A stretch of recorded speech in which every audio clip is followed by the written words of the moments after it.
بسم اللہ الرحمن الرحیم۔ السلام علیکم فرینڈس، کیسے ہیں سب؟ اچھا فرینڈس، آج میں آپ سے ایک بات میں شیئر کروں گا۔ یہ بہت ہی پیاری بات ہے، جیسے کہ آج کل خالد نامی جو غازی جس نے گستاخ رسول کو واصل جہنم کر دیا، تو یار سنیں کتنی بڑی شان ہے یار۔ جو بندہ گستاخ رسول کو قتل کر دیتا ہے، اللہ تعالیٰ اس کو جنت عطا فرماتا ہے۔ اس کے حوالے سے ایک جو واقعہ بہت ہی جو ہے نا ایمان کو تازہ کرتا ہے۔ شارح بخاری حضرت امام حافظ ابن حجر عسقلانی نے ایک کتے کا ذکر کیا جس نے رسول اللہ کے دشمن کو کاٹ کھایا۔ ایک دن عیسائیوں کے بڑے پادریوں کی ایک جماعت منگلوں کی ایک تقریب میں شرکت کے لیے روانہ ہوئی، جو ایک منگول شہزادے کی عیسائیت قبول کرنے پر منعقد کی گئی تھی۔ اس تقریب میں ایک عیسائی مبلغ نے رسول اللہ صلی اللہ تعالیٰ علیہ وسلم کو گالی بکی۔ قریب ہی ایک شکاری کتا بندھا ہوا تھا جو اس کی طرف گالی بکنے پر چھلانگیں مارنے لگا اور زوردار جھٹکا دے کر رسی نکال لی اور اس بدبخت پر ٹوٹ پڑا اور اس کو کاٹ لیا۔ لوگوں نے آگے بڑھ کر اس کتے کو قابو کیا اور پیچھے ہٹا دیا۔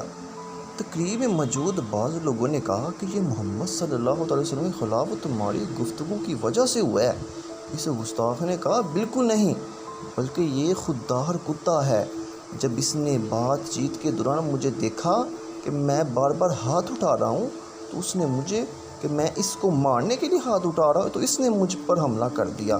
یہ کہہ کر اس بدبخت نے ہمارے محبوب صلی اللہ تعالیٰ علیہ وآلہ وسلم کو پھر گالی بکی۔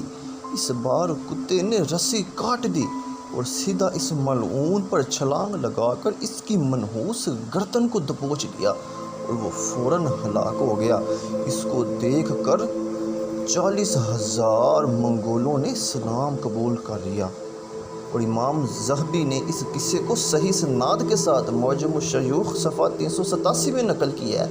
اس واقعے کے عینی شاہ جمال الدین نے کہا ہے کہ اللہ کی قسم، کتے نے میری آنکھوں کے سامنے اس ملعون گستاخ کو کاٹا اور اس کی گردن کو دبوچا جس سے وہ ہلاک ہو گیا۔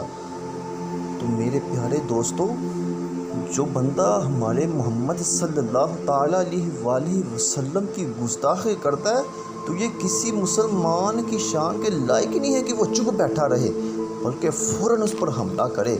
یہی ہمارے مسلمانوں کی جو ایمان لائے ہیں اللہ اور اس کے رسول پر، یہی ہماری شان ہے۔ مسلمانوں گناہ گار تو ہو سکتا ہے، گناہ تو کر سکتا ہے، لیکن ہمارے رسول صلی اللہ تعالی وسلم کے شان میں کی ہوئی گستاخی کو برداشت نہیں کر سکتا۔